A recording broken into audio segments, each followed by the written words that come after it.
experience. And I created the metaphor of the lava syndrome in relationship to watching my friends and or other people's,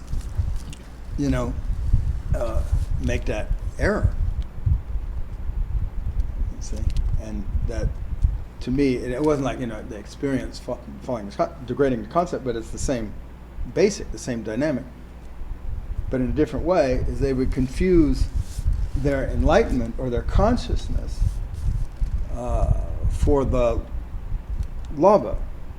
So in other words, they didn't grasp that the knowing or the experiencing or the state, or what came to mind, etc., that accompanied their breakthrough, say, wasn't the breakthrough. You see? And I noticed that almost nobody notices that.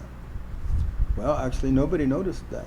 I mean, that I was relating to. Maybe somebody notices that somewhere, but I didn't see it. You see? I went, wow, okay, and then started looking into it, and then noticed that's always the case. Not just with enlightenment too, but with any insight, any breakthrough at all, any realization, that always keeps happening. So you'll have the, you notice these things, right? Because you've had insights, you've had breakthroughs, and then what happens? You see, it will. Besides, degrade, it also gets formed up, and usually most people miss the actual insight, like what the insight really was. They're kind of stuck with the formula that they came up with to relate to the insight, or to speak about the insight, or to think it, or whatever, which could be useful. And then you have this sort of knowledge. It seems like it's knowledge, but in any case. And when it comes to experience, just whether it's insight, enlightenment, or anything, enlightenment's not an experience, but when it comes to experience, it also occurs. You see that the moment you're not having an experience, it's not an experience. It's a memory, which means it's a concept. It's not the experience. And this does make a difference. I know they say, well, it doesn't make any difference, because I had the experience and I can remember the experience, and what difference does it make? It's the same thing. Well, no, it's not. See, and let me tell you why. And let me tell you how, in some ways, it makes a difference. Because one, when you, it is not the same thing. See, when you have the experience, now you have the concept of the experience. These are two different domains. And for example, in the, like I said, I like to use one. You might have had sex before, right? Had sex, you masturbated or something. Eh? Okay, so you had sex. Now there was, say, an experience of having sex, and now you have the memory of it, right? Are they the same? You should notice they're not the same, because if you don't, I could sell you a bridge, okay? Because see, they're not the same. See, or you have an idea what sex is going to be like. You're going to meet somebody tonight or whatever, or you're going to have a romantic evening or whatever like that. Yeah? See, and the image and the thought, the concept, the projection, extrapolation, is not the same as what happens. See? I mean, even if it was like kind of mapped out about the same. You got it right-ish. You won't get it completely right, but you get it right-ish. And still, it's not the same. See, those are two different domains, and people don't live that. See, they don't live that is true. They don't live as if that's true. They live as if the experience and the concept experience the same thing. Who cares? But we live as if the concept and the experience of so much is the same.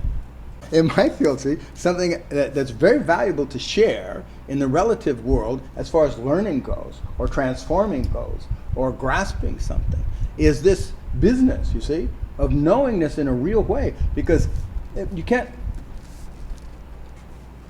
Let me use an example. Because I see it happen all the time.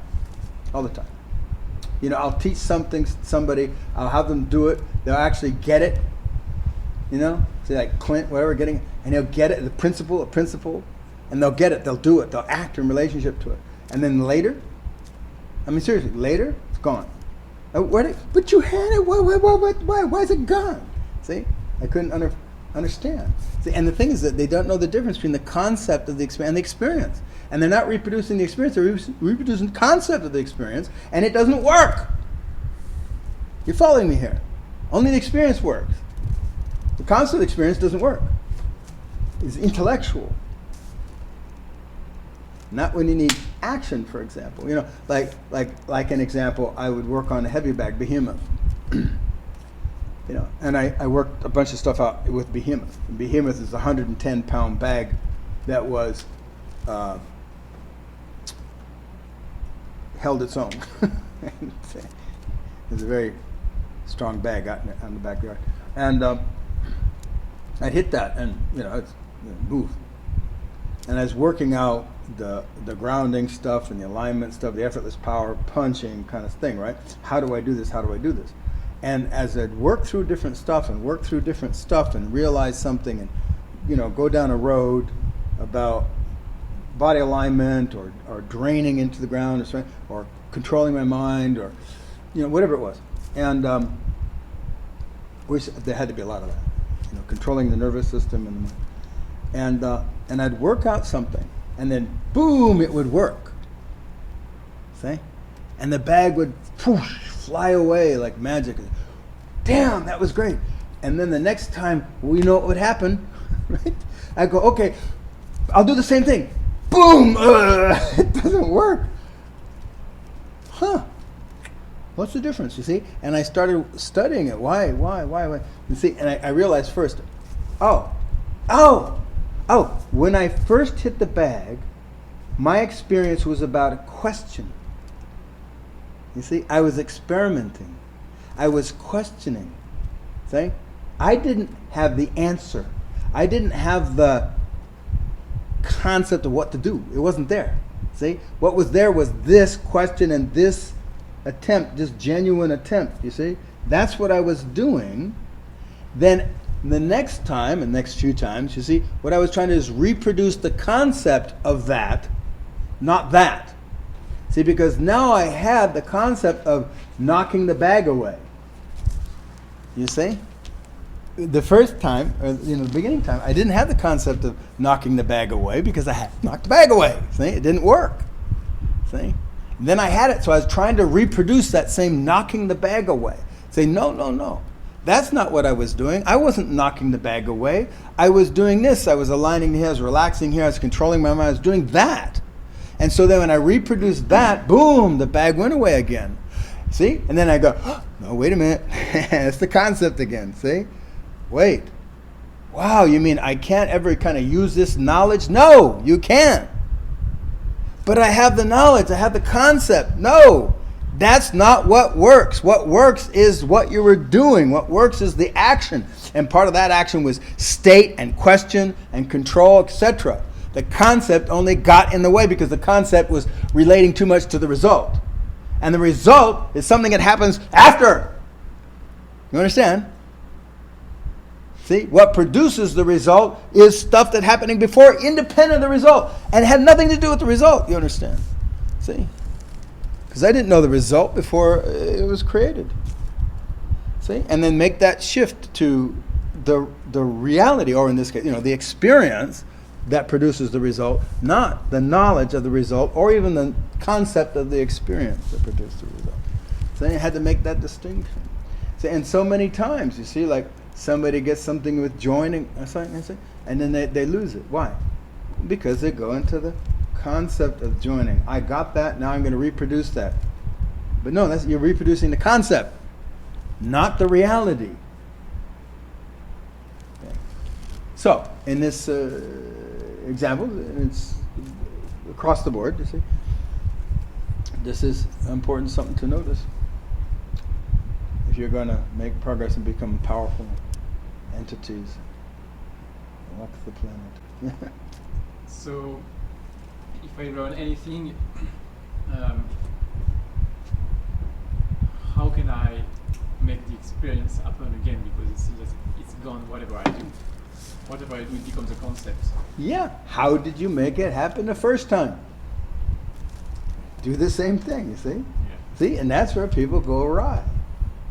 you know. And then, of course, remember I was very much, in my example, very much including in that the questioning, see, the not knowing and the questioning. And that was always an important part of the experience that made it work. See, because the knowing and the automatic nervous system and habits and stuff like that and assumptions only get in the way. See? So without that shift, it doesn't work. See? So the assumptions, you see, the moment we know, there's also often, or always, you can say often, assumptions that go along with it, too, kind of overlooked, you know, and you just keep going down the same road, you see, you know, because the assumptions keep dominating your experience, concepts, you see, dominating your experience.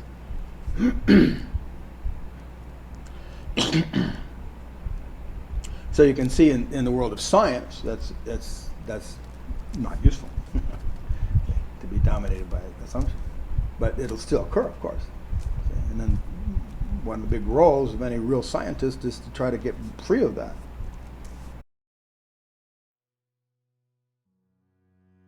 Thanks for watching. If you like this video, please consider joining a workshop. They're more powerful than you think.